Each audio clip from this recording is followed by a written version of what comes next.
So what do you do when you get offered a cleaning job that is outside of your area or outside of your skill set, or you just simply don't have the time to go take care of it, right? Well, instead of letting that be a wasted lead, what you could do is subcontractor, right? And in this video, I'm going to show you how to subcontract cleaning jobs like the pros. Let's get into it. I recently got a comment from one of my subscribers asking me, what do you think about subcontracting post-construction cleaning jobs, right? And I just took this as subcontracting in general, right? And I told her, I love this model. This is one of my favorite strategies, right?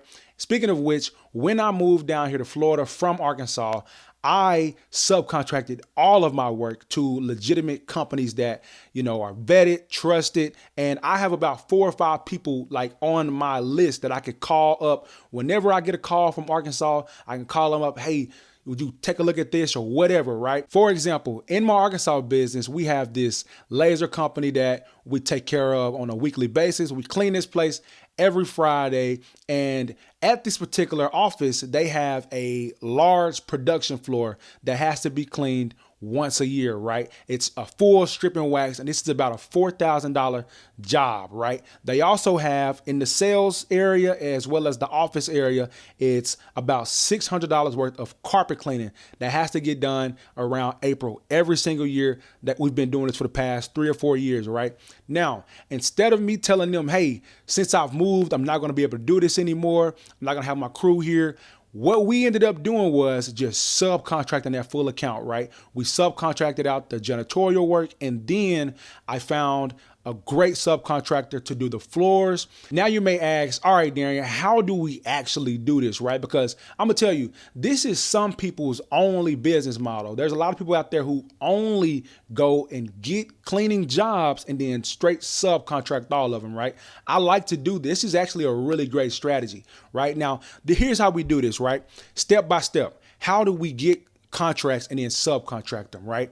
Number one is to generate a lead, right? Whether that is cold calling, you running ads, you doing the face method like I teach, right? Where you walk into places with a flyer and business card, ask for the person in charge of hiring the cleaning services. You call them, you email them, all of that, or you even buying leads, right? This is a real thing that people do too, right? And they can just straight up subcontract them, right? Step number 2 is to find a trusted subcontractor, right? A lot of these people that can be found on Facebook, whether that's a Facebook group, or you can just type in cleaning companies in my area on Facebook, check out their Facebook profile. In fact, one of the subcontractors that I have in my Arkansas business is on Facebook, and they got reviews, a good company. Is just that they may not be able to market, and generate a lot of leads like some other people are, and they are looking for more work. They are more than happy to, allow a percentage to be taken off of it for getting the job, right? Another thing you can do is just go to Google, cleaning services near me. Make sure you go, scroll down a couple pages, because you will find more people who are, I would say, willing to do subcontracts. A lot of the bigger companies in your area, if you go to the first page and you start calling people on the first page, you never know. They may be willing to, but a lot of those people may have it all figured out and they may not be, interested in doing subcontracts. But anyway, let's look at this too. You got your network, right? You will tap in with your network, ask people around, is there people who has businesses that are looking to do subcontract work, right? Now, step number 3, this is where you get clear on the price, right? I have right here, right? You will just let them know, hey, I got a job. What would you be willing to charge me, or what would you be willing to do this job for, right? If you don't know them and you just, you vetted them, but you're like, hey, you know what, man, I have a job over here. What do you think about doing this? What would you charge me for this, right? If you haven't given your client a price already, what you could do is just come up with a price with the person that's looking to do the job, and then maybe put a percentage on top of that. For example, when I did my first big post-construction cleaning job out here in Florida, the contractor asked me, hey, Darian, do you guys do pressure washing, and, can you clean up the front what is it, the front sidewalk, the entryway, as well as the parking lot. And I didn't tell him no, I wasn't gonna be able to do it. I just told him, hey, I'll figure it out, right? And what I ended up doing was, since I don't know much about pressure washing and I don't do exterior work, I ended up finding some credible subcontractors in this area, or let me say it like this, pressure washing companies in my area. And I asked them, hey, what would you charge me to do this particular job? And since I didn't know how to price that, I trusted their price, right? I said, okay, you know what? That sounds good. What I did was I took that price and I just added a percentage on top of it. And I gave that price to my, the construction company that was looking to hire us for that job. And we did it. And I made me a cut like that. That is a subcontract, right? You can come up with either a 70-30 split, a 75-25 split, or, which the person that is doing the actual job maybe end up getting more of the work, or you can even do 50-50, depending on how big the job is and what all goes into that, right? Step number 4 is to create a one-page service agreement, right? You can get this drawn up from an attorney or whatever, or you could just simply, Google some legitimate service agreements, come up with something plain and simple, right? You would need to have what the job is, right? Where and when it's happening. You need to have, who's responsible for what. I'm responsible for this. You're responsible for that. And you're also putting on there a clause that's letting them know that, hey, this is my client. You can even put terms in there like, hey, no this person, which is the subcontractor, is not allowed to communicate with the client to solicit business and things like that. This is the primary contractor's client, and you are the subcontractor providing the labor or fulfilling the work, right? So they don't undercut you or whatever, right? This is where you just getting clear. I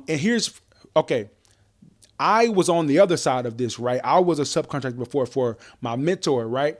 And he broke it down to me like, hey, man, I know that, we're cool and all, we have a friendship, we have a relationship, but this is to protect both of us, right? It's in there to say, this is what you're responsible for, this is what I'm responsible for, and just so we can be on the same page. And basically, I read those terms and seeing that like, yeah, I understand it. I'm cool with that, right? And you want to find people that has that understanding too, right? And so just keep that in mind, right? So, and then it shows, of course, how much a subcontractor is going to be getting paid, right? Now, here's what a lot of people forget about too, and this is what we need, right?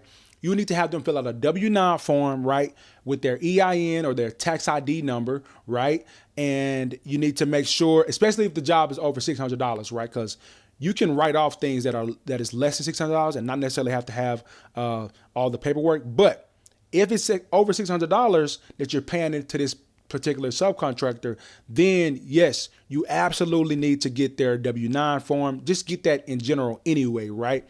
Also, you also need to make sure they have the proper insurance, right? Like general liability insurance, make sure, they're licensed, all that good stuff. Depending on what the job is, you may need all of that. So just make sure, W-9, you got your subcontractors agreement, your service agreement, partnership agreement, however you want to call it. And then you got your insurance paperwork. Everything is all set in stone and good to go. And then a lot of times they need to have their own equipment as well, right? Like they got their own stuff. Hey, you go and use your stuff as well. Make sure they got the proper equipment to get the job done. And from there, that's pretty much all you'll need to do in order to make this subcontract happen, right? And whether you are in their area or not, you can go and show the person the job and let them know, hey, this is what needs to be done.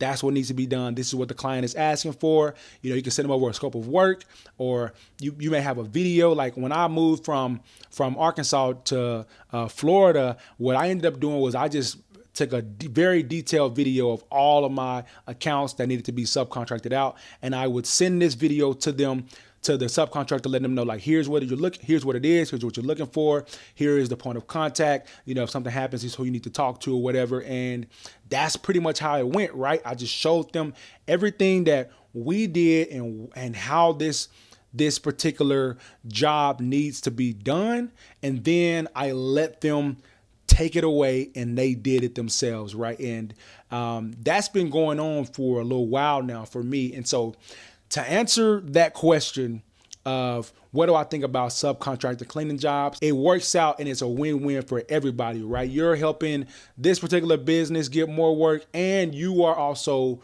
getting paid for being that, I would say, that connector. You got this client over here that needs something done, and you got this person over here that's looking for some work. Boom. The perfect marriage happens. They're doing good work, and you have an ongoing situation, and it can keep going just like that, right? So if you need to know how to do this more in detail, if there's something that I missed or whatever, you got questions, let me know. I'll be glad to help out further. Thanks for watching this one. I'll see you on the next one. Peace.